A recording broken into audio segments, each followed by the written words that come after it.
Okay, so my wicked problem was homelessness, and the first thing we're going to look at is why it's a wicked problem.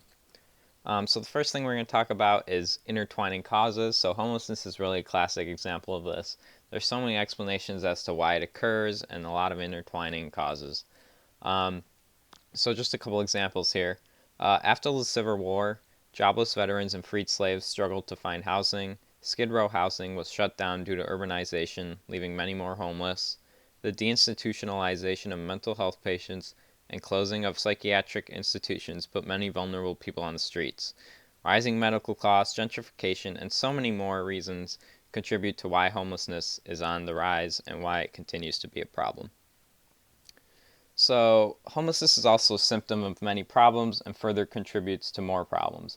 So, African Americans experience homelessness at a rate 5 times greater than whites, and this issue stems from the discrepancy between race in the justice and healthcare systems. And it's not just African Americans, but this was the greatest discrepancy, and 5 times is pretty big. So, homelessness also leads to more problems, as without stable housing, and mental illness and addictions cannot be properly addressed. And we're going to talk about this more later on with as these people don't have a place to go, they don't necessarily have the money to afford proper health care to get help. Um, and right now, especially COVID-19 shows us that there is a public health issue with homelessness.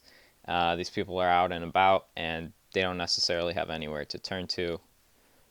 Yeah. So this is really a big deal here, is that there's no clear or measurable way to solve homelessness. So at any given time, it is almost impossible to measure the true amount of homeless. So they're often bouncing around trying to find housing. So what we really do is look at the observed amount of homeless rather than the true amount. And we'll see in our studies there's a lot of efforts to estimate how many people truly are homeless and look at the trends with that, because at any given time you'll see a lot of variation in how many homeless people are really counted. And there's really no way to automatically address this issue. There's so many intertwining problems, and you could say, oh, well, just build more houses. Well, that doesn't fix all the problems that lead to why homelessness is on the rise, and you could possibly cause more issues with rising rent costs and stuff like that. So now we're just going to look at academic disciplines and contributions. So the 3 disciplines we looked at were statistics, biology, and sociology. So first we're going to look at statistics. And statistical analysis can give us a good idea of connections between homelessness and factors that may cause it. So one study we looked at was done by Glynn and Fox, and it used numerical data from 3 different sources like the US government and Zillow, and it set up a model to make a connection between rental prices and homeless rates. So if you look at the bottom left there, you can see the percent increase in the Zillow rent index causes more people to go homeless. And so they really used a mathematical and an analytical approach with a bunch of formulas and stuff like that to show us that homeless rates do in fact increase with rent costs, and they predicted that it will continue to go up. And looking at that graph in the bottom left there, I just want to note that you could see a big range, and that's really due to the fact that they estimated how many true homeless there are, as I was talking about earlier. So there's a big range there, and they tried their best to take the average, but you can see the trend there regardless. So then biology. Homelessness has a connection with public health issues, and we see that those that are homeless often tend to experience more critical conditions.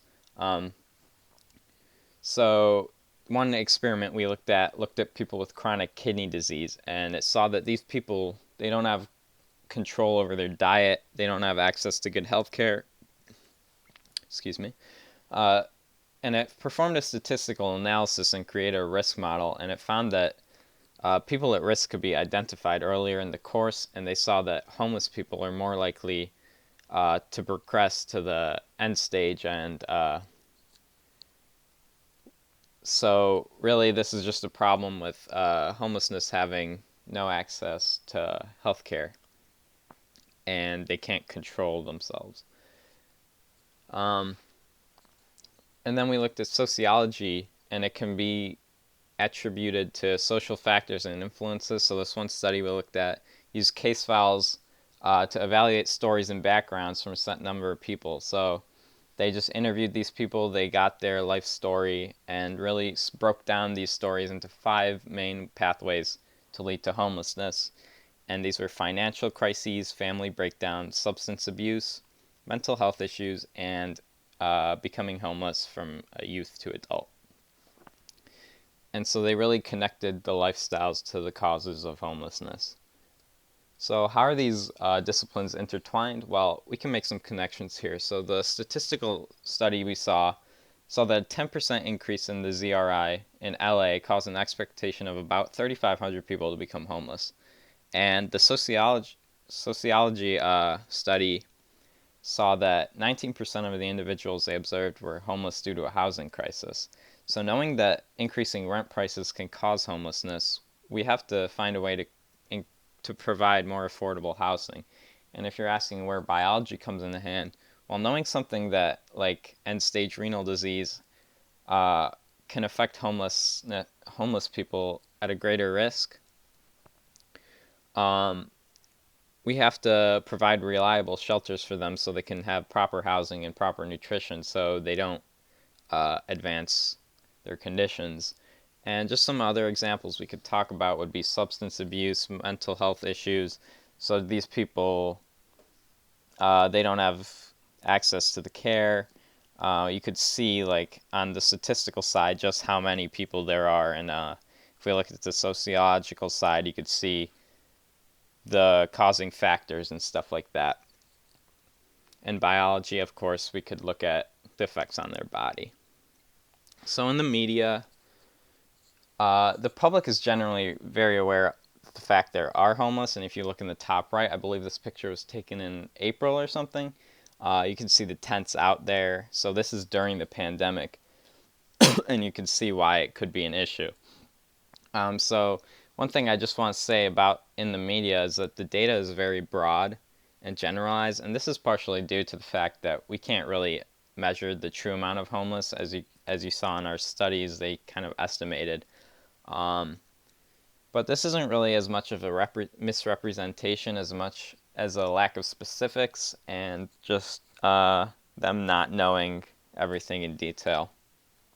So just some connections with research. We found an article that discussed the rising housing costs in LA and delays on homeless shelters, which is consistent with our statistical research that said that rent costs are going up and more homeless are there will be more homeless as a result.